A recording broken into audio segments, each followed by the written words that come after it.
காலையில இருந்து இந்த அக்கா பத்தி தான் ஊரே டாக்கு. நான் கூட இந்த அக்காவோட வீடியோ முதல்ல பார்க்கும்போது ஐயோ அக்காக்கு ஏதோ பெரிய சம்பவம் நடந்துச்சு போல பாவம் இந்த அக்கா. நான் பதறி போய் வந்து ஃபுல்லா சர்ச் பண்ணி பார்த்ததுல அக்கா வந்து பயங்கரமான ஒரு டிராமா கோர்ஸ்னு தெரிய வந்திருக்கு. அது கேட்டவனே விடக்கூடாது, நம்ம வீடியோ போட்டே ஆகணும் சொல்லி நான் போட ஆரம்பிச்சுட்டா. எனக்கு என்ன ஒரு சந்தேகம், நான் எப்படிக்கா உங்க பேர்ல இவ்வளவு பேர் தப்புகளை வச்சுட்டு இவ்வளவு நெஞ்சு தைரியமா வந்து ஒரு முதலமைச்சரை வந்து நீங்க நான் பார்த்தே ஆகணும்னு சொல்லி அவ்வளவு ஒரு சத்தத்தை ரேஸ் பண்றீங்க? யாரோட தைரியத்துல நீங்க யாரோட தைரியத்துல பண்றீங்கன்னு எல்லாம் எங்களுக்கு தெரியும். இந்த அக்காவோட பித்தலாட்டத்தை என்ன நான் சொல்றேன்.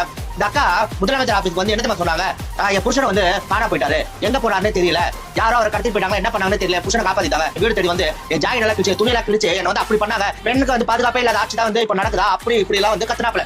அப்ப எல்லாரும் வந்து அமைதியா இருந்தாங்க, ஏன்னா யாருமே எந்த உண்மை தெரியாது இல்லையா. அதுக்கப்புறம் புதுக்கோட்டை மாவட்டத்தில் இருக்கிற காவல் ஆய்வாளர்கள் ஒரு ட்விட்டர் போட்டிருக்காங்க. அந்த ட்விட்டர்ல என்னன்னா, அக்காவோட வீட்டுக்கார பேரு முருகேசன், வயசு 28 தான் ஆகுது, அதுக்குள்ளேயே வேலை வாங்கி தரேன் அப்பாவி 9 பேர்கிட்ட இருந்து 30 லட்சம் ரூபாய் கிட்ட வாங்கி இருக்காரு. அதோ வெளிநாட்டுல வேலை வாங்கி தரேன்னு சொல்லி ஏமாத்தினா போலீஸ்காரங்க பிடிக்காம என்ன பண்ணுவாங்க, நீங்க ஏழைங்க கிட்ட காசை பிடிக்க நீங்க எல்லாம் வசதியா பகட்டா வாழ்வீங்க. இது வந்து போலீஸ்காரங்களா பார்த்துட்டு கம்முன்னு இருப்பாங்களாக்கா? எப்படி உங்களுக்கு எல்லாம் இப்படி வந்து மனசாட்சி வருது? வீட்டுக்காரர் இவ்வளவு பேர் தப்பு பண்ணிருக்காரு, அத்தனை பேரோட உழைப்பை வந்து சுரண்டி தின்னுட்டு நீங்க வந்து அப்படி கத்துறீங்க முதலமைச்சர் ஆபீஸ்ல.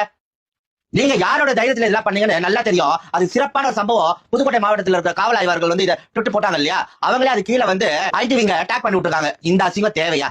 ஏன் ஒரு நல்லாட்சி நடக்கணும்னா அதுக்கு எல்லாருமே துணையா இருக்கணும். அக்காவோட இந்த பித்தலாட்டத்தனத்துக்கு நீங்க என்ன சொல்ல விரும்புறீங்களோ அதை கமெண்ட் பாக்ஸ்ல சொல்லிட்டு போங்க.